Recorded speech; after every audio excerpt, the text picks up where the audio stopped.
Good evening, everyone, and welcome to tonight's post-match talk, discussion, chat, therapy, whatever we want to call it tonight, guys. Joining me tonight, I've got Tomo and Billy J. Gents, tough one. I don't even know where to start. Tomo, where do we start with this one, mate? How can we even begin to even introduce and sum up after that, mate? Kick us off, Tomo, if you can. Yeah, well, first of all, thank you for being here, and thanks to everyone who's tuning in. I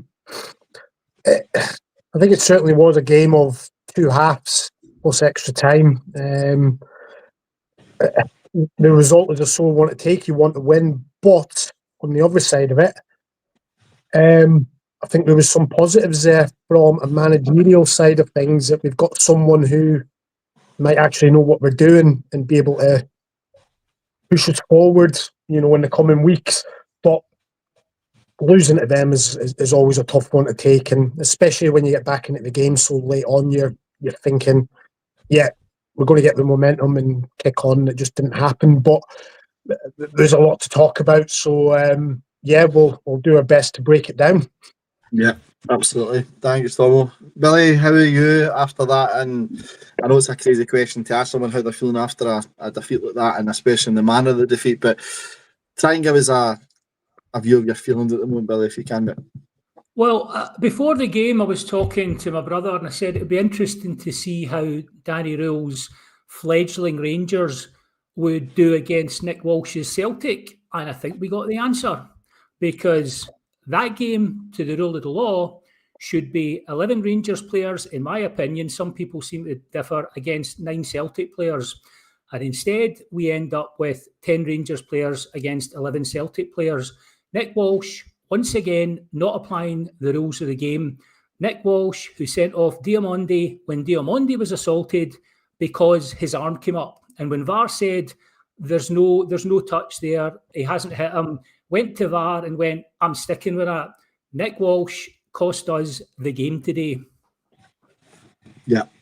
Billy, and I know we could probably have a pod on Nick Walsh and decisions against us every Sunday here. We probably could, is the way it's going at the moment. And I think, look, first of all, thank you, gents, for your comments initially. I think it's a tough one. This is going to be a tough one, but look, we'll do our best. As Tomo said, we'll do our best to get through this, guys, and we'll do our best to try and give you an overview that we think is worthy of the Rangers Journal. Can I just start by saying thank you to everyone who's tuning in? Numbers are tuning in are increasing every second as we speak, so thank you for that. Thank you to our sponsors, the Bluebells in Puerto del Carmen, Lanzarote. Really appreciate your support, guys. And look, I know there's loads of comments. We'll try and get the comments in. We'll try and put the comments on the screen and we'll touch on it. And we'll go through this. Look, let's take the time to go through it and see where we're at, and we'll see how long we're on for. But I think, first of all, I think to your point, Billy, and I just want to come back, I think Danny Rule, that would never have happened under Russell Martin in terms of that performance, the digging in the performance. I think we would have collapsed maybe at the 1-0, 2-0 at that point. I think Danny Rule gets a lot of credit for the way he's brought them back into that second half. I think looking at when we came out, we could have folded really easily, and we didn't. We kept it going, and fair play to the players. I thought the second half we were the better team, and the chances we had. I'm actually having PTSD here at the moment. The amount of chances we had and we didn't take was absolutely incredible. Obviously, the big talking points are going to be the situations with the officials, and we'll come on to that and we'll get there. But Tomo, can I start off with one man?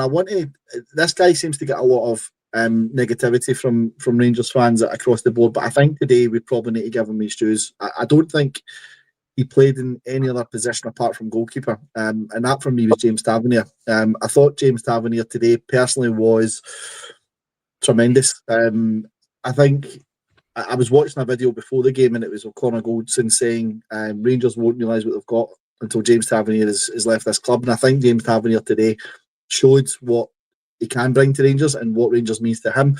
And I just wanted to start off, Tomo, by giving him a bit of praise, because I thought he was tremendous today. And even the pressure on that penalty, stepping up and taking the penalty, which captains should take that pressure, but I thought he stepped up and done really well. What was your thoughts, Tomo, of James Tavernier today?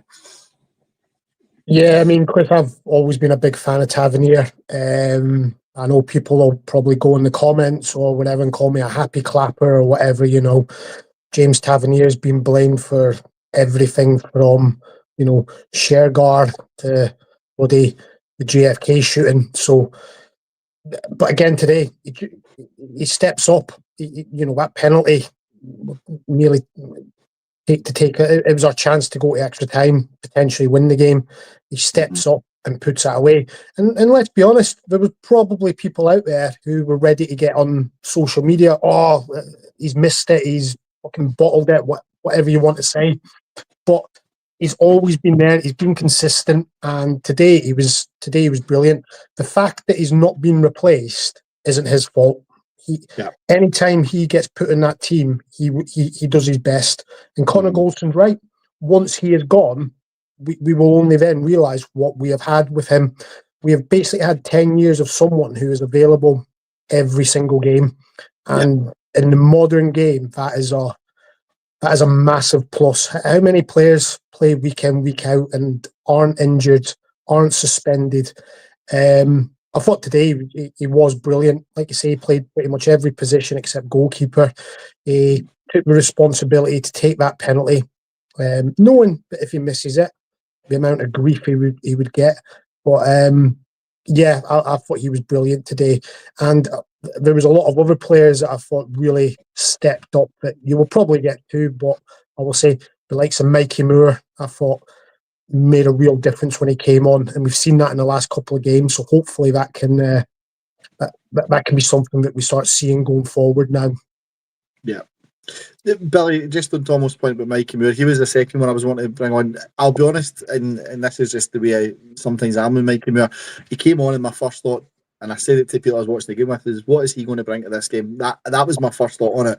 And to be honest, I need to eat my words, because I thought he came on and I thought he'd run his heart out for us. I thought he had a couple of great balls over the top, a couple of run-ons, which we should have done better with, especially Gassama in the second half. I think the ball over the top for that one was tremendous. What did you think? First of all, Billy, just on James Tavernier and then on Mikey Moore, what did you think of those two today? Well, I mean, I've copped a wee bit of flack on here before, because I do think Tav is one of those players who has been a lightning rod. And I will sort of die on the hill over the last 5 or 10 years of all the times Tavernier has copped flack. Some of it he's deserved because players make mistakes, but he has not been the problem. I've looked at a Rangers team for like 5+ years and gone, if we had other players of the quality of James Tavernier, we wouldn't be talking about James Tavernier. But because he's the guy who gets us the goals, who's the captain, who's like, he's not a traditional Rangers captain and shouting and screaming, he gets so much grief. I just think, like I say, a lot of the time he gets the attention because he's trying. He's caught out of position, but he's caught out of position because he's trying to create something in the final third. The number of times he's taken high pressure penalties or scored goals in big games, he's not everyone's cup of tea. I get that, but I'm very much in the school of. Well, I'm not sure. I think if he'd left us 3 years ago, we would have suddenly realised what we'd missed. I think the fact that he's tailed off in terms of his physicality and his goal threat, he's not the peak Tavernier. So I think when he goes, it won't be as big a miss as he was if he just walked out the team at his peak. But yeah, he's definitely, I think he gets grief when he gets grief because he's putting his head above the parapet and other players are getting to hide and underperform, and he's the star player and the captain, so an obvious target. Mikey Moore, I was happy to see him come on because under Rule he'd come on, he'd played one game so far, and you were actually like, oh right, that's the Mikey Moore I thought we might be getting. Energetic, confident, just going and going and going. And so when he came on, I thought this could be a game for him. That pass, you're right, that pass in behind for Gassama, I was like, absolutely, that's the kind of football, it's breathtaking. When you see something like that, you want it to end with a goal because aesthetically it's so beautiful, it deserves a goal.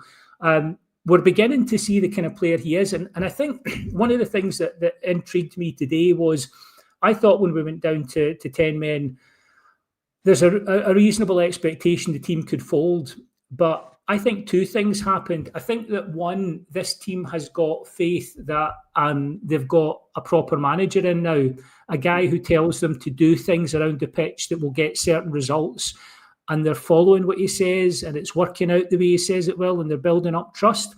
The other thing that I think happened, though, is I think when we went down to 10 men, I think there were players in that team were like, oh no, what's going to happen? And I think we played ourselves into a state of relative confidence by realising that this Celtic team, as they are not all that. I think we weathered that wee bit of a storm, and then second half we were the better team. You wouldn't know it was 10 against 11. And I think that's partly the manager's doing. Credit to Rule, he said half a dozen training sessions at most, and you can already see the impact. But also, I think the players played themselves into the game and suddenly realised, I've got the better of a man here, or like, this guy's not all that. And you know what, Callum McGregor gets special treatment, but he's not the player he was. And it was nice to see a team grow a little bit. My big regret is that once again, through failure of applying the laws of the game, what could have been a really signature win. Imagine we'd won this game. Imagine we'd won this game with 10 minutes. What that could have done for this young team. But I still think there's lots of reasons today that team will come away sore and confident that on a level playing field that they can get the better of this Celtic team, no question. Billy, I think it's a great point you made. I think the players could have folded at a certain point in the game, and they didn't. And it's fair play to them for doing that. And I think it's a great shout you've made in that one. And just before we go on, folks, there's two things I want to cover off. So first of all, Martin, MC 2008, has gifted 5 Rangers Journal memberships. So Martin, massive thank you for that. Greatly appreciated by everyone, I've got no doubt. The second thing I just wanted to cover off at the moment, guys, I wasn't at the game. I'm hearing this through people who were, but we know there was a Rangers fan took unwell in the game. We believe from what we've heard on rumours and things on social media that he was taken away from a medic, and it seems as if he's okay at the moment. We hope that is the case. We hope everything's okay. So from everyone here at the Rangers Journal, we pass on our best wishes to the Rangers fan who's taken unwell, and we hope that everything is okay. But if anyone can give us an update on that at some point, then it'd be great to know that the fan is doing well. Tomo, let's come on to a couple of big things in the game. I think let's start with the first goal. The one that was offside, the one that we got away with. I thought we got away with I say we got away with it. You look at it, it's marginal. We've seen those ones go either way. Let's just talk through the defending to begin with. I thought the defending in that was absolutely shocking. I'm looking at the build up to that, and you're screaming to yourself that they're not looking at any man, they're not looking at the ball, they're just standing waiting around, and you're screaming saying you knew what was going to happen, and what happened was just calamitous. It really was. Obviously Jiga's played the ball off Raskins, went at the back of the net, and then obviously you've looked at VAR and they've given it, but that was a really early warning sign, Tomo, in terms of how poor we were at the backs. I thought the first 20-25 minutes Rangers looked really, really bad at the back, and Jiga was for me the biggest one out of the lot. Would that be fair to say, Tomo? Yeah, I think you're spot on, Chris. We looked really nervy at the back.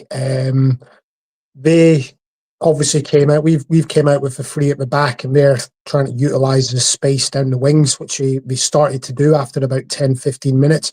But the goal, it's frustrating because it's happened before. It's not like this is just a new thing under Russell Martin or Danny Rowe. Going back to a game we had, I think it was under Van Bronckhorst, where we got beat 3-0 there.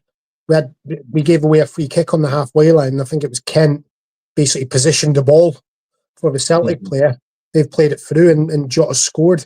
So that's switching off. We know they like to get on quickly, and that's not just free kicks, that's throw-ins, goal kicks.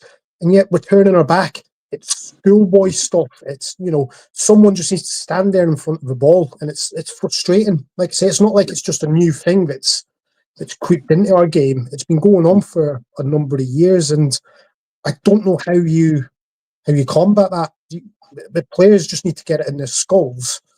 When they've got a free kick, stand on the ball. Don't turn your back. Don't start talking to the keeper. Whatever. Just stand on the ball and make the referee say right, get the wall back 10 yards, whatever.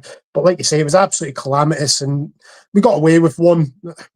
I wasn't 100% convinced he was offside, but I'll take it. I think, Tom, as well, you're saying it's that gamesmanship, isn't it? It's just being smart enough to know when to control the game, when to stop the game. And I hate saying this, but that lot do it better than anybody. They really do. It's something they know. They know how to play it. And I'll give an example. They brought on a player, I think it was Tierney they brought on, and they had a defender down. Rangers had a corner, and Sriracha was down. They brought on Tierney, and how they managed to get Tierney on before that corner came in, I've no idea. But they done it because it's gamemanship, and that's the difference in it. They managed to stop the game, and the referee fell for it hook, line, and sinker. So it's really, really poor from us on that. And I think Rangers need to get a little bit more creative when it comes to things like that. Billy, obviously, we talked about that first goal that was chopped off. Then 5 minutes later, the actual goal comes. You think you'd maybe get away with one. 5 minutes later, corner comes in, Raskin at the front post along with Makoma. Neither of them get in front of the striker for Celtic, and he's put it in the back of the net with a header. I don't want to say it's a good header because it's not at all. It's Rangers should be clearing that at that front post. But it seems to be time and time again we cannot get to the situation where we're clearing the ball. What can we do to combat this? Because it's happening too many times, especially with Makoma at that front post. I don't know how many times we've lost at that front post with a header, and Raskin as well. He was obviously at fault as well with that one. But it's a tough one, Billy, on that one, isn't it? I mean, there are only really two options in terms of sorting it. We were, like Tomo was saying, we were quite jittery in defence. I mean, to be honest, we settled down a bit, but we looked so all over the place, even at 11v11. Mm-hmm. The only real two options are that we find a system or way to improve the players we have, and that's not really looking very likely with some of the players, or we get to January and we sign the players we should have signed in the summer, and they may or may not be available to watch. I mean, John Kenny, my brother had to turn around and laugh at what a mediocre player he was like 20 seconds before he scored. So you can imagine the invective was sort of flying about then. Mm-hmm. But when you see that goal, he is in the middle of four Rangers players. It's like, how is that possible? You know, like, does nobody know the basics of winning a ball? Or if you can't win the ball, leaning into the guy so that it's not a penalty, but he's off balance? Or, you know, like, it's the really basic stuff. And to see that, the more you see that goal, the worse it looks, because we have got four players, three of whom I think are up higher than Kenny, and yet he gets the header in. It was... Early on, I thought we were on for a doing, just based on the way the defence were playing, because it was headless chicken stuff. And that, you're talking about the goal that was disallowed. I thought Raskin was disgraceful. Raskin, immediately the free kick is given, turns his back and starts pointing where people should be. Callum McGregor's got enough time to actually, in full view of the whole Rangers team, point to the Celtic player, tell him where to go, and then pass the ball to him while we all stand about like dummies. So defensively, I was happy to see we went with the 5 today, because what it shows is that Rule recognises that's our soft underbelly, and he's trying to do something about it. I mean, if anyone on here has got a magic answer about how you make, like, Giga has got attributes but looked spooked early on today. Migoma looks promising going forward, but he's slight, and he's all we've got in that position. You know, Cornelius notwithstanding. Cornelius, I had concerns about Cornelius coming in. He looks okay, but look at his career. He has the career of an okay player. He goes to a good club. He's there for a year. They let him leave. He's never made himself indispensable to Marseille or whatever. So we have got, and you know, John Suter can go back to the Bruins or whatever and kind of like get a gig there, because he looks like a football player until you start playing a football match. And my abiding memory of John Suter now is of the slightly sheepish look he gives once we've shipped a goal, when he's been out of position or caught under the ball again. If you look at that defence, Tav actually isn't that bad, and he's 34 and was never a great defender. So get to January. Try and get a system that limits things just now. But in all honesty, you're asking Danny Rule to keep the opposition out with not great tools at his disposal. And there's the old saying, you know, the craftsman's only as good as his toolkit. Well, Danny Rule's up against it. He is, but I think he's got a big job in his hands. I think we all knew that coming in. I think it's good to see what he's done in the short term. You can see the changes made. I think they said it quite a lot today in the commentary that was a Russell Martin team. That team would have folded long ago in the game. But look, fair play to them. They stuck it out. Tomo comes one of the really important changes in the match. Celtic obviously get their goal. Asgard tries to do a bit of trickery. Because I think everybody here's saying it's a yellow card, no doubt about it. It's a tough one because where can he put his foot? Asgard, what does he do at that point? I'm looking at it, I'm trying to be objective with it, Tomo, right? I'm looking at it, I'm trying to say, right, take the blue view of it off and just say to myself, right, if that's against us, yes, you're shouting for it. But at the same time, if you're objective about it, he's got the ball first, he's won the ball. What does he do next? How can you be sent off in that situation when you won the ball? He's nowhere he can put his foot. Is it a really harsh one, or do you think it's a fair one? What's your assessment of that one, Tomo? Again, with you, Chris, I'm trying to be objective about it. And, if I was watching, say, Man City Arsenal and that happened in a Man City Arsenal game, am I thinking it's a red card? And I've got to be honest with you, I don't think it would be. I don't think it is, for the simple fact that he's got his eyes on the ball. He's not. At no point does he look at Ralston and think, "I'm going to put one on you here. I'm going to." Mm-hmm. Yes, he's put his hat and it's gone down his thigh.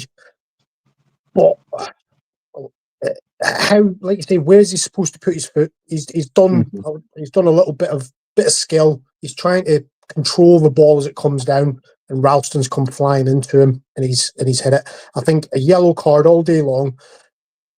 Referees need to use a little bit of common sense. They need to. Red cards ruin games. There's 50-odd thousand there today, and while yes, you want to win the game, they've paid money. They want to see a good game of football between two teams. Well, we want to see a game of football where teams compete. I think the other side just want to be given a win on the plate, but that's another discussion. But for that red card, as I say, taking the blue specs off, I do think it is harsh. And if it was the opposite way around, I really don't think that's given as a red card, as we will most likely talk about in the next few minutes. But it ruins a game, and I'm not a fan of Asgard. I've made it clear before. I'm not a fan of him, but I do think he was really unlucky there, and I think the referee just needs to go, right, take a second. I mean, the red card was out before Ralston had hit the deck. There was the referee, like you mentioned at the beginning about the Diamandi incident, the referee wasn't turning his decision on that. Even if VAR turned around and said, you might want to have a look at this, the referee's sticking with it. So I thought it was harsh, but like I say, I can kind of understand why it was given, if that makes sense. Billy, just obviously following on from that, really, and we'll come to chances in a few minutes. I'm conscious I'm jumping past maybe a couple of Rangers chances we want to talk about, right? But if we stick on the situation with the referees for a moment, you look at the next big decision that was made, and the next big decision was right on half time. Butland, I've counted it. Butland had the ball in his hand for at least 3 seconds. And he had it in his hands, his head's there, and that boot goes onto his face. Now, I get the whole argument there's no force, right? I get that. But those football boots, that could have taken an eye out. It could have ripped his face open. It could have been in. How in any earth are we saying that is not endangering the safety of an opponent and it's not a red card? Because I'm trying to look at this from non-blue tinted specs sort of things, Billy, right? That's the way I'm trying to look at this here. But I cannot look at that objectively and say just now that's not a red card. Why has he not been sent off at that point? And the referee's clearly seen it because he's given the yellow card. Surely VAR then has to step in and say, hold on, you made a really significant error here. That's a red card all day long. Is that just me, Billy, or is that... No, I'm getting quite used to saying the following. It's impossible. It's impossible within the rules of the game in a time of VAR. It's an impossible decision. It can't happen because you say there's no force. This is like an elite athlete, 6 foot whatever, like maybe 80 odd kilograms, running into you and swinging a boot at your head. There's force, even if he just grazes you with those blades in the boots. Like you say, it's someone's head, so you don't need to hit someone hard in the head to do serious damage.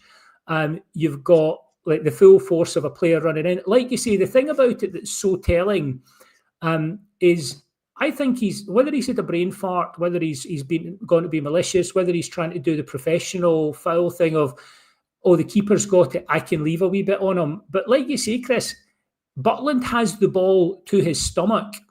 He's got the ball, he's taken it. Trusty takes another step and then swings a foot at him. It's not like he's lunging at the ball in one of those situations where his foot and the keeper are coming together and bang, that happens. Butland has the ball. Butland's got the ball safe. He takes another step and then he throws his foot out at his head. It is a deliberate motion, not a stepping motion, not towards the ball, not towards anything else. He has thrown his foot out at Jack Butland's head. It's a red card all day long. It's impossible under the rules of the game. But as we've seen, Nick Walsh can go and look at Diamondi getting assaulted, like a Dundee United player lunging at Diamondi, pushing him with both hands, Diamondi getting pushed backwards and his arm coming up, and he sends off Diamondi, and when VAR says, there's no red card there, he sticks by it. That's Nick Walsh. The rules of the game don't apply. He's not, and my brother kind of echoed what Tomo was saying. He's paid to watch the game today, and it's like he feels like he's getting shortchanged because you're paying to watch a game of football played by 22 players to a set of rules. And, it's like one of the things, you talk about professional fouls and stuff, like, sort of slight sidebar here. Maeda, everyone talks about this great closing player. I could be a great player if I'm allowed to run about and with impunity pull players and barge them over. How Maeda stays in the pitch, the number of yellow card fouls that guy does, when he runs up and he doesn't pretend he's trying to play the ball. He doesn't run up and make a tackle. He just runs up, grabs the player's arm, pulls him back, runs up, barges him over, knocks him over. Nick Walsh sees this again and again and again, and somehow it's okay. You just let it slide. So I've no idea that was dangerous. And modern football is very sanitized in many ways, but when you're going in at speed and you're throwing your foot out at a fellow professional's head when there is no involvement of the ball, it's a red card. And Austin Trusty should be ashamed of himself as a professional football player and as a human being, because that is cowardly behaviour. We can all have a kick at someone's head when they're lying in the ground. Beg you. Yeah, absolutely. But I'm struggling with this because, again, you don't want to come across as sour grapes after a game, right? That's especially if you've just been beat off your nearest rivals, right? You don't want to be that way. But there's such big calls in a game. The Asgard one is a massive call. It changes the game massively. That call there, if it's the right outcome, which it should have been a red card, it's another massive call. The game flips again because of the situation. Tomo, we've heard from, and I'm just wanting to maybe spend another minute or two on this before we go back onto the chances and things, but we've heard from Rangers through the fan advisory board when this was called out by them to the Rangers board, Patrick Stewart, and it was asked of, why are we not making a big deal of this in terms of some of the decisions that have been against us? We're going to hear from Willie Collum, whether it's in a couple of days' time for the VAR review, or whether he waits till the end of the month when it's died down again and speaks about it. And we're going to hear, I've got no doubt we are going to hear, that was a red card all day long. It should have happened. And we're introducing a new rule that says, by the way, if you kick at a opponent in the head, you're going to get a red card. That's what we're going to hear, right? It's going to happen because that's what we always hear with it. What can Rangers as a club, first of all, what should they be doing about it in terms of because we knew this was going to happen. We've seen the officials, we knew who was all in the lineup, and we knew what was going to come out of this, right? Something was going to happen. So my question to Tom would be, what Rangers should be doing, and is there anything we need to do to put more pressure on those higher up to say we're not going to accept this anymore? Because it seems as if a club we're just sitting back and saying accept it. And as Billy says, people are getting shortchanged because it is decisions that are making massive changes to games of football. When you get VAR, it shouldn't be happening at this stage. So, what, in your opinion, should Rangers be doing? And is there anything more we could be doing to put the pressure on to those at the top level? Yeah, I mean, I think it all comes down to sort of almost standards. We've sat back. We've missed the train over the years. We sat there for years, and we called Moselot paranoid and everything else, whereas they slowly got all the decisions going their way. They got referees to strike. Now, we were in the League Cup final last year when we should have had a penalty. The audio came out, and I think the audio was, I might be paraphrasing here, but the audio on the VAR was along the lines of, oh, it's more out than in. And we just accepted it. The referee, the VAR, whoever it was, got demoted to the Championship for a week, and then we're back refereeing in the top division. Could you imagine that had been the other side of the city and that had happened? There would have been absolute hell over the media.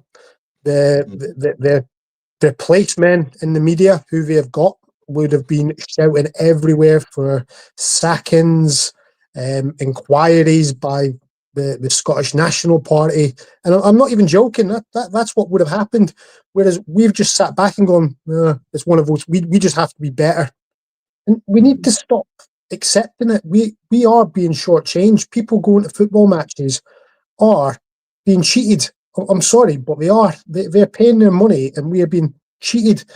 Celtic, and I don't want to focus too much on them, but there's a stat going about that teams in the SPL average about 4 fouls before they get a yellow card. Celtic are close to 14 before they get a yellow card. But nobody says anything. It's just, okay, the way it is. And like you say, Willie Collum or whoever will come out at some point and go, we got that wrong, and that'll be the end of it.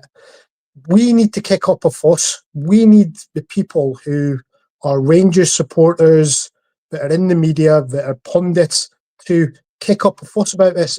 Now, I didn't see the game on Premier Sports today, but I can guarantee you now, Michael Stewart would have been saying something about that penalty that we got. Whereas if it had been the other end of the pitch, probably was, yeah, it's a penalty. These people know what they're doing, and it's close to being sinister. And we don't do it. We just sit back and accept it. And that's the only way to get anything done. We need to start voicing these things in the media and getting the people who are supposedly Rangers men calling it out. John Brown called it out in the Hibs game last season and, got cited. We just need more people finding their voice and actually calling this stuff out, because people see it.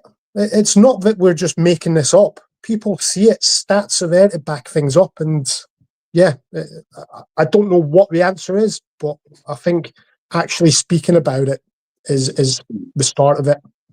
Yeah, I think so too, Tom. I think one thing Rangers don't do enough of is having the conversation about this, because we bring it up on the day of the games and we do that, but we need the board, as someone is saying here, we need the board to be more vocal about this, right? We really do, because it's not right. It really isn't right about some of these decisions that are getting made.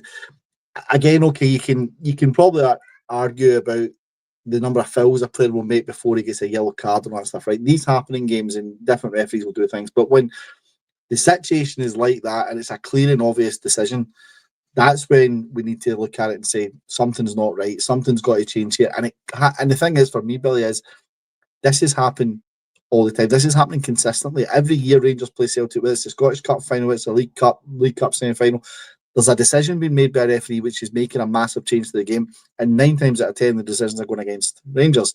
Now, let's take the penalty situation for Rangers to get back into the game. Right? I know we've glossed over a couple of chances, we'll come back to that in a second. Let's take the penalty decision. So the commentary from Premier Sports is shouting it's not a penalty. And you know who the normal culprit is from that one. How can that not be a penalty? Is my first question, is from their view of it, because it's a penalty all day long for me. But the second thing that I want to call out here is, why is he not being given a yellow card? because he's deliberately thrown his body and his arm, because he's got his arm to his side with it. Why is he not being yellow carded for that? And I think the Rangers players were arguing about that after the penalty's been given. Why is that not a second yellow card and a red card for Anthony Ralston on there? Well, I'll tell you what I think Willie Collum's excuse is going to be. I'm guessing at this, but actually, just to back up what Tomo was saying, talking about average fouls, it's not about individual players. Celtic, for the last 3-4 years, the stats have been looked at, and there is one team that averages double the number of fouls per yellow card as any other team in the league, year in, year out, and it's Celtic. Now, that is the kind of statistic you can't hide from. That is refereeing bias, because you simply cannot have every other team in the league averaging 4, 5, 6, 7 fouls for a yellow card and one team averaging 14. And it can't be year in, year out. At some point, you have to say there's something systemic in terms of conscious and unconscious bias. And it's, if Scotland did any sort of real media who had integrity, they'd be all over that. But of course, they know which side their bread's buttered, so we don't talk about it. In terms of the penalty, it's interesting because a lot of people have been saying, Collum will come out and do his usual apology. And I think one of the reasons Collum was hired in that global search for a new refereeing coordinator that basically found the guy who was already there. What a surprise. I think one of the reasons he got brought on board is this whole Willie Collum's VAR review every week, where it's kind of like he holds his hands up and he goes, yeah, we made a mistake there. And that's lasted for about 3 months, and people are fed up of hearing him going, yeah, we made a mistake there. Nothing's changing. What I will say is I think in terms of like how we combat this, there is an institutional thing. Celtic have put policemen in for years now, so it's embedded. Tomo was talking about the legendary Frank, or shall we call him Frankie Connor? It's funny, Frankie Connor, who when he started doing his UEFA Pro licenses turned up on one of their courses getting interviewed as Frankie Connor, but then changed his name to Frank Connor because it coincided with a Frankie Connor who round about the same time was head of a CSC for 3 years. Pure coincidence, I'm absolutely certain, but Frank or Frankie Connor missed one game after that. It's more out than in decision. What he actually says is it's more out than, but we know he's going to see in, which isn't a thing. That's like going, he's more onside than off. The definition of warping the laws to try and get a result. Frankie Connor missed one game, and his next game was at Celtic Park, where you better believe he would have got a hero's welcome. Yeah. I don't know why there wasn't a yellow given, but my guess is going to be this. Willie Collum, when they have to fess up that they've done something wrong and there's no way out of it, they just have to put their hands up. But we're getting fed up with that. So they've started coming up with magic bullet theories, which if anybody remembers the whole thing around the Kennedy assassination, it's how you try and twist all the facts to explain that everything happened with a single bullet and therefore it was, one bullet, one assassin, etc. The magic bullet theory I think they'll come up with is that Stuart Ralston, you should get a yellow if you're not trying to play the ball. I wonder if they're going to say he was trying to play the ball, he was trying to block the ball with his body or his head, but unfortunately hit his elbow. Therefore, he was making a legitimate attempt to play the ball. Therefore, it wasn't a yellow card. Now, to me, that's utter nonsense. But I wonder if they might try that as a defence, because anyone watching that, it's a yellow card. I believe he was already on a yellow at that point. He was, yeah. And that's us. Can I just interject there, Billy? And I will play devil's advocate there with that. And I get exactly what you're saying. But if a defender is on the goal line and it hits his hand, intentionally or not, he gets a red card. He gets a red card for it. So the rules then should still be the same, even though the shot is on target.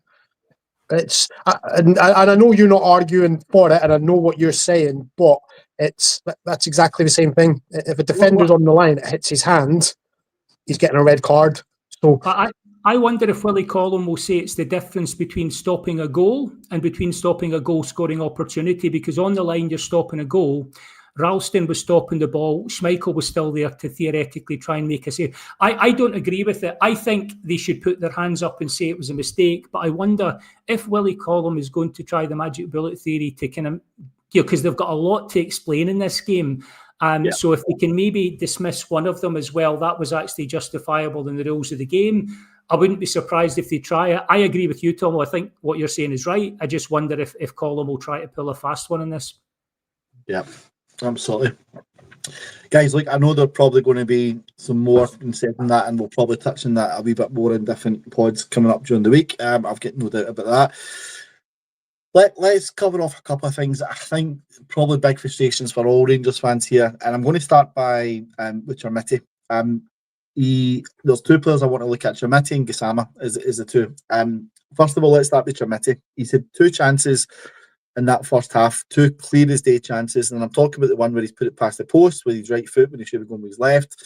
And I'm then talking about the second one, which is he's in at the back post, free kick from Tav. He's in with his eyes closed and he's just hoping somebody's hit them, basically, is what I'm understanding of it. Tomo, let's start with yourself on this one, and then Billy, I'll come to yourself for Gassama and his two chances. Chermiti, I think, look, the first chance he should have taken. Next minute, 2 minutes later, they got the other end of the park and score, right? That's a massive difference for me. This is a guy who, doesn't matter how much he spent, whether it's £1 million or whether it's £10 million, that is a chance he should be taking. You shouldn't be missing those chances on any day, never mind an Old Firm day. And then the one at the back post, again, it looks as if he's just went in. I thought he'd missed it at first. I thought it just went past. Then you watch it, the replay, and you see that he's come off his leg. Can you legislate for Chermiti in those situations? Is there an excuse for it, or a defence, Tomo, or is it just pure really bad from him? The only defence I can come up with for Chermiti is he didn't make the transfer fee. That's pretty much it. He needs to bury both of those chances. Someone's saying there about giving Dessers Dessers would have buried that first one. Probably would have buried the second one. And this is the sort of the issue. I mean, don't get me wrong, I wanted an upgrade on Dessers, but not for what we have spent the money on Chermiti and Majovski. He needs to bury them. That first one especially, he can do anything with it. He can dink it over Schmeichel, take a touch, go round it, whatever he wants to do. But there's nothing you can. There's no excuses you can give for him. He needs to bury them both. And what I will say is as well, I don't know if it was picked up on, but in the second half when we were already down to 10 men, Chermiti had a kick out at one of the Celtic defenders when he didn't win the ball, and that was one I was. You could have got sent off there, and for me, that is just someone who, he's not good enough for us. And I will sit here and I will say that, and if in 6 weeks' time he's scored 15 goals and people want to come on and go, Tomo, you know nothing, fair enough, I'll take that, but I can't see a football player in him, and how Everton negotiated 10 million for him is just a mystery, Chris. There's not much more I can say. He needs to bury both the chances. I think that's the big frustration, Tomo, because you take those chances and it's a totally different game again. That's the situation with it. And as much as we're sitting here and frustrated, we had chances to go in and win this game. There was those two chances. We'll then get the situation with Gassama, which will come on to a wee segment with Billy, but the Chermiti one for me, I've tried to give him the benefit of the doubt. I've tried to think, okay, he's a young boy, he's still trying to get used to things, he's still trying to get up to speed, but I'm really, really struggling. I'm really struggling in terms of looking and thinking to myself, this is a player. Now, to be honest, see when Danilo got taken off at half time, my first thought to people I was sitting watching it with is, why have they taken Danilo off? Take Chermiti off and put Danilo up there. I think Danilo's a much better finisher than Chermiti. I honestly do. And I think he would have brought a wee bit more to us. Before I come on to Billy, the other one I was just going to say was, I'm really disappointed with Miovski, Tomo, as well. I thought he came on and I didn't really rate anything he was done. I don't think he put enough energy into the game. There was one chance in that first half of extra time where he's went through and he's waiting for Schmeichel to come and clean him out. And I'm screaming, get the ball and put it in the back of the net. Don't wait for the goalkeeper to come in and take it out. And I'm just thinking, there's just not enough there. And I think Miovski's one who everyone thought we would get really good return from. I've just not seen enough from him either. So my worry here is we don't have the players up top at the moment. We're going to need to dip into the market again. God, I would at this stage, I would go to Panathinaikos and ask Panathinaikos for Dessers back at this point in time. So I would see if he'll come in loan. But I just thought that was really poor. I really did in terms of how he was. Billy, if we can touch on Gisama. I said in the podcast I was on, I think I'd done a post-match the Hibs game, and I said he's a guy for me he's not been given the level of criticism that some players have.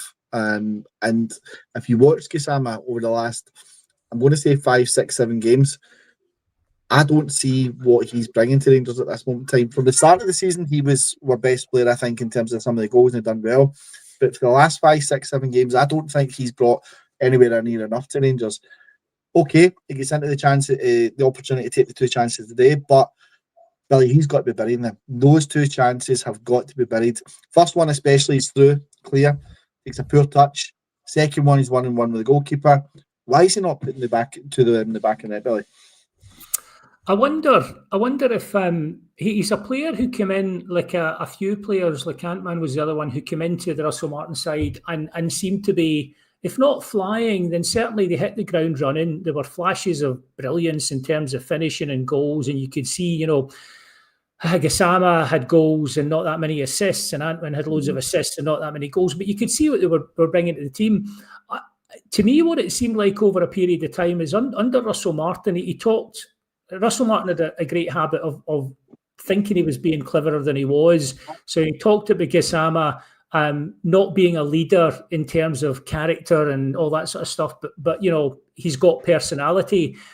I wonder if slowly over the course of Russell Martin's tenure, Gisama's maybe a confidence player, and it just started to leach away, because he was still, even a month ago, he was still bringing out flashes, where he'd be cutting in from the wing and hitting a 25-yarder, rattling the bar, or, so he was still doing that. And it just seems like gradually he's petered out. And I don't know, is it a new player comes to a new club and he starts, really well, and then just there's a gradual tailing off because he's a young player? Is it Russell Martin gradually just took a confidence player and wrung him like a tea towel until there was no confidence left? He doesn't look the same player that we had at the start. I'm hoping it's one of those situations where, Rule plays him enough that he gets a goal and he gets the confidence, because he just seems like that kind of player. He seems like once he sparks and he catches fire, he's trying all sorts. And I thought also, to give him a bit of credit, again, I think in a game like today, he's not getting the rules applied to him. He's not getting the protection. There were a couple of times, there was a point he was in midfield and he beat 2 or 3 players and he's almost clear and he just gets pulled down. You know it's going to happen. It's like the 20th time Celtic have just pulled someone back. It's a yellow card all day long. It wasn't a yellow card. So if you're a confidence player and you know that the opposition are allowed to kick you, pull you, foul you, there's never a yellow card, you're never getting the defender in the back foot because he's never on that yellow card. That can't help. But I hope it's confidence. I hope it's confidence, because if it is confidence, a goal might bring it back. Playing him in a team where he knows what he's doing might bring it back. But he hasn't looked like the guy we got at the start of the season. Just to touch on your point, and I think Shona's flagged this up as well in the chat, you ship out 60 goals and you bring in 6 goals, this is what you get. The ball can bobble about and you can get in behind, and Thelwell can talk about how Chermiti's got the underlying stats of Dominic Calvert-Lewin. He might have the underlying stats. He's getting in positions. His XG is great. He's not scoring. So I don't think there's any great mystery. I didn't want to get rid of Dessers. Igaman wanted to go. Cherney was a different matter. But you ship out almost 60 goals and you bring in a player who hasn't scored in 2 or 3 years and someone that scored 5 or 6 goals. This is what you get. It's not Moneyball. It's fairly straightforward. Yeah. But I can't believe I'm saying this, Bill, but my father-in-law said to me at the start of the season this would be the lowest scoring Rangers team he's ever seen, and I didn't agree with him at the time.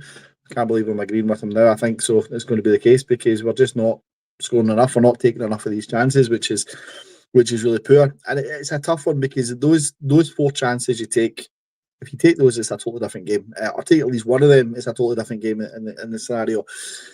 So it's just one of those ones. Tomo, I want to come on to Jack Butland if I can for a second, because I was loath whether I talk about this today, but Jack Butland for me is pulled off some incredible saves today for Rangers. Not even just today, but previous games, and he's kept Rangers in games and things like that. I think Jack Butland for me, great goalkeeper, but he has his brain fart moments, which I think is a tough one. We found it in the Scottish Cup final few seasons back. We've now found it again today. I'm in the camp of that should be a save all day long. Okay, McGregor's hit a good strike, but that should for me be stopped or put over the bar. Right? I don't think that's one that you should be missing. Now, people are saying it's taking a slight deflection off Suter, and these balls can travel and they can go so far and all that sort of thing. My view is he's a top-class goalkeeper. He should be saving that. What's your view on Jack Butland based on today overall and also on that situation? Has he given up the ghost for Rangers in that one, do you think? Yeah, I mean, I think he's at fault for the goal. I don't think it did take a deflection off of Suter. He may have been a little bit unsighted, but the ball showed a good angle from the Celtic end. And when McGregor's hit it, it's pretty much stayed straight, and Butland's pretty much dived out of the way of it. I think he should save it.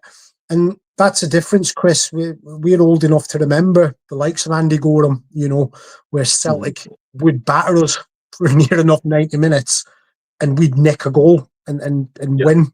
You need your goalkeeper to be made. And he made some big saves today. I'm not taking that away, but when we really needed it, he's let it down. And it's unfortunately, as a goalkeeper, when you make a mistake, it likely ends up as a goal, and you're going to get that's going to be focused on by people. So I think he has been probably our best player this season. He has kept us in games. He has got us points where we probably shouldn't have got points, but certainly today, that one there, I'd expect him to save that 99 times out of 100. I expect he saves that one. He probably does as well. Now, I think it's a disappointing part of it, Tomo, because 9 times out of 10 he will save that, and he will put that over the bar, or he'll put his hands behind it and take it into his body or whatever. I don't know if he was maybe unsighted from Suter, because Suter was right in the line of the ball. I'm not sure what the situation was, but I just feel as if it's a really tough one, because I look at some of the other saves he made. He made a save from a header from one of the Celtic subs. He's made a cracking save from a corner that's come off the back of Kenny, I think it was, and his reactions. And that's the real tough thing, Billy, isn't it, about Jack Butland? On one hand, he's keeping in games and he's saving these chances, and he's keeping, some people are saying he's kept the score down. But on the other hand, he's prone to these just unbelievable moments of calamity. And you just think to yourself, in order to be a top goalkeeper, like the likes of Stefan Klos and Andy Gorham, too many times, we never said too many times of how many chances they lost in terms of dropping one in or whatever. You can count maybe one hand how many times they've done that between them. Butland, for me, just seems to do far too many of them. Is that a fair assessment, Billy? My worry about Butland is that he's a streaky keeper. Like his high in terms of top level performance is really high, but the blooper reel that he's built up at Rangers is astonishing. I mean, like Alan McGregor, I can think of one blooper in like 10 years, the one where he lets the ball go over his foot in the Old Firm game, and he came back and won that. Jack Butland has got, we saw last season, first season he was great, second season he had to be taken out of the team for his own well-being, because he was a goal of a start to other sides. What I will say is, he had a Rick about a week ago, and I thought, I hope this isn't the start of something. I actually have a lot of sympathy for Butland at the goal today, because like that angle that Tomo was talking about from behind the Celtic end, I think it maybe just shaves Suter's head a bit. But I think what's happened, and I'm not sure there's much you can do. There's a thing like medically, like when you get a hammer hits your knee and they test your reflexes. The whole point of that is that It's testing your reflexes because the nerve that's protecting your knee is not in your brain, it's in your thigh, because there isn't time for the message to go to your brain and back and stop your knee getting damaged. That's kind of how they check your reflexes. And I think what's happened with Butland, I don't think he's thought about it. I think he's seen the ball coming in and he's thought it's so close to Suter's head. If it takes a nick, it's going in the direction of this corner. So I need to go in the direction of this corner. By the time it's become apparent that actually it's just shaved his head and it's coming pretty much straight, he's already flying in the wrong direction. So I've got to be honest, I don't think it's the howler that maybe some people are making out with the benefit of that angle. The worry is he's a streaky keeper, and if that gets in his head along with Rick last week, are we heading towards another one of those runs like last season? So that would be my worry. But I've got to be honest, like people have pointed out, he kept us in the game.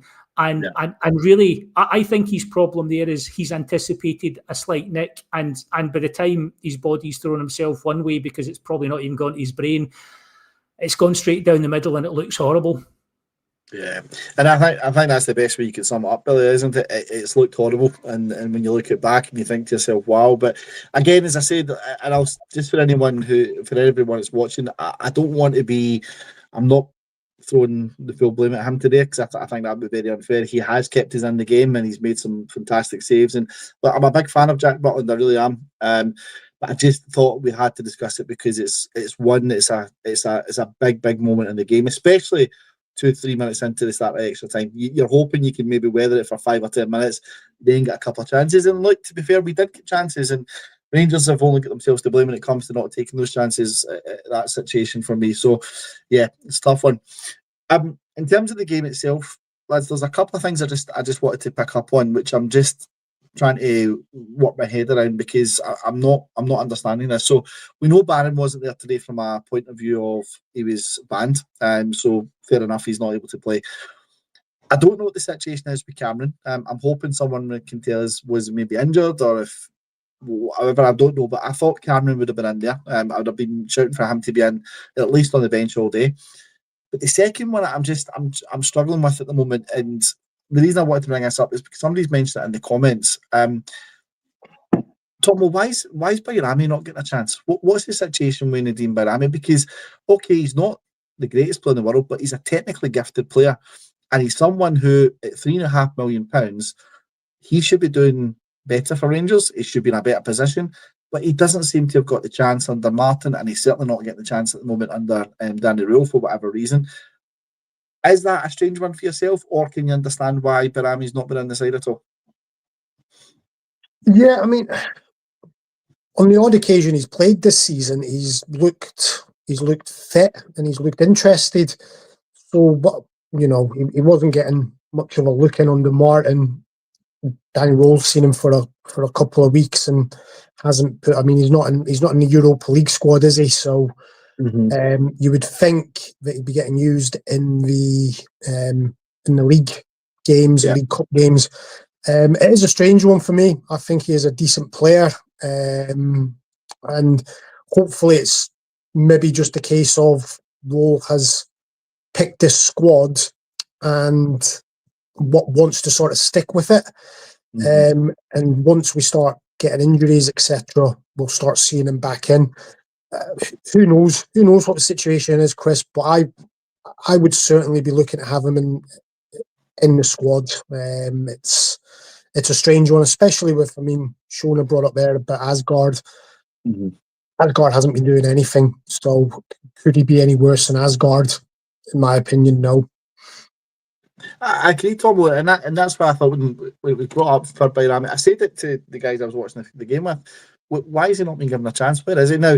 If he's injured, fair enough, I get it. But Danny Rule said in pre-match press conference during the week that the only one that was missing was Barron. Everyone else was ready and available. Obviously, Sterling, we know, is coming back from a long-term injury, which is fair enough. But I just don't understand why Bayrami's not been given a chance. And I think we've got some technically gifted players there who could come in and really do a job. But it's going to be interesting to see what the next few weeks comes up like for this one, because it should have been there. Billy, just if we start to summarise things, obviously it was a tough day for Rangers in terms of getting down to the 10 men and how long we played with 10 men, especially at the extra time. What would you take as an overall positive from today, Billy? Obviously, 3-1's never a positive result, but in terms of the overall performance and in terms of how Rangers were, what would you take away as a positive to have some hope going into the games coming up? I would take confidence from the fact that it looks like I don't know if Danny Rule is going to be successful in the long term, but he's having an impact. He is calm. He is clearly communicating with the players in a way where little passages of football are breaking out, and people seem to know where they're supposed to be. He talks well. He seems to be getting his ideas across to the players. He's almost like this is maybe an unkind comparison to make, but when people come out of a cult, they have to often be deprogrammed. And I wonder if our players have been deprogrammed after having their minds tied in knots by Russell Martin's tactical plan. He seems to be making baby steps, but what else can he do with occasional training and big games coming up every couple of days? I was encouraged by what he's done so far, although I've got big reservations in the long term. I think he's doing the best he can. Also, I was encouraged. I think if I'm a Rangers player coming off today, and maybe when we've gone down to 10 men, I'm thinking, oh, here we go. And then as I've played my way into the game, I've gone, you know what? We're holding our own here. We're making chances here against 11 men. They're not all that.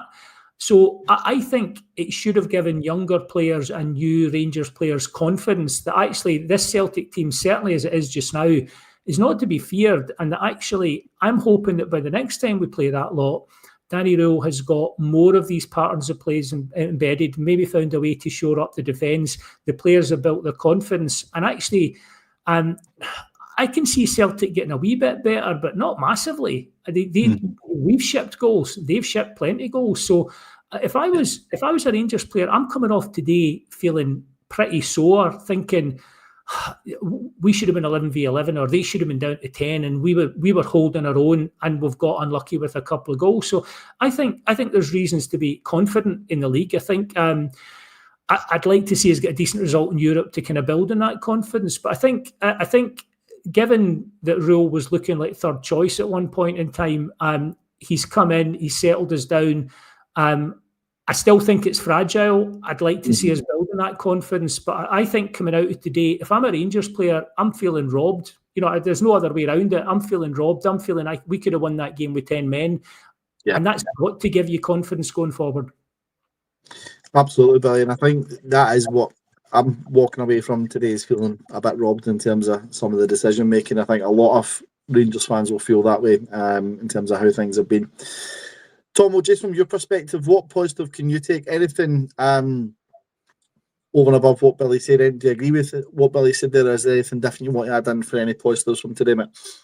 No, I totally 100% agree with what Billy said. And if we take it back, I've said for a while, Celtic don't worry me. Celtic aren't the problem. Our problem has been against every other team in the league and dropping silly points.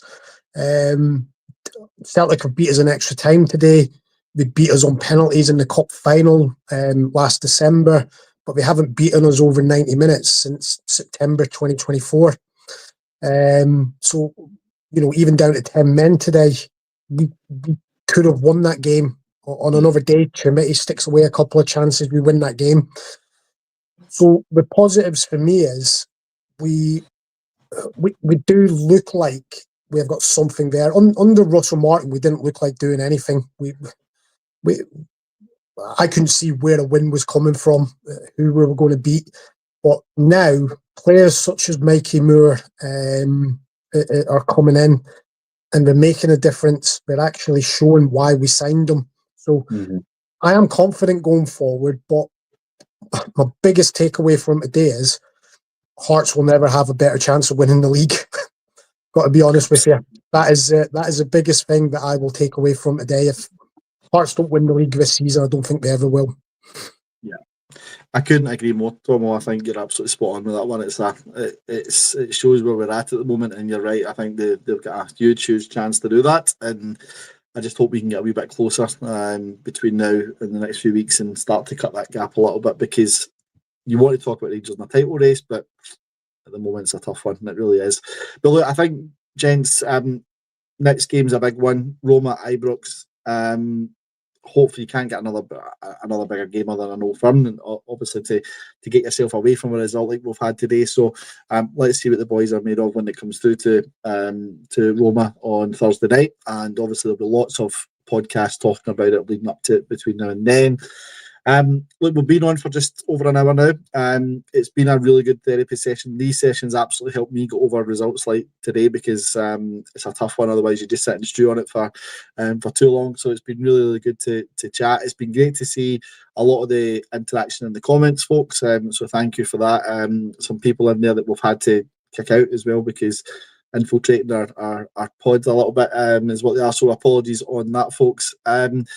But gents, I just want to say thank you for your time today. I know it's a tough one coming on and having a chat, especially after today's game. But I thought points you've put across, we've covered everything I think we could probably cover.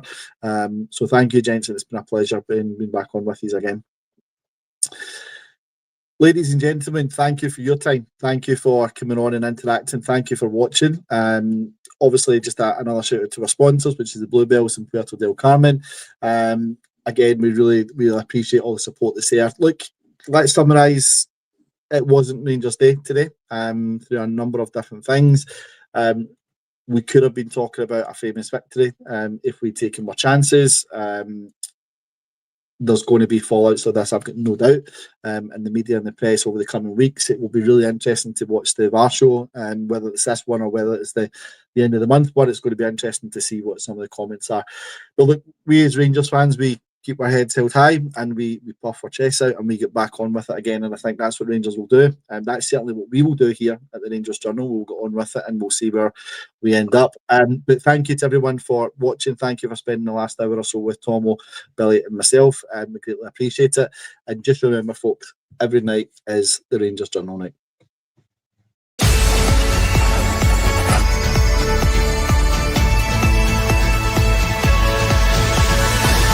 Every night is the Rangers Journal night.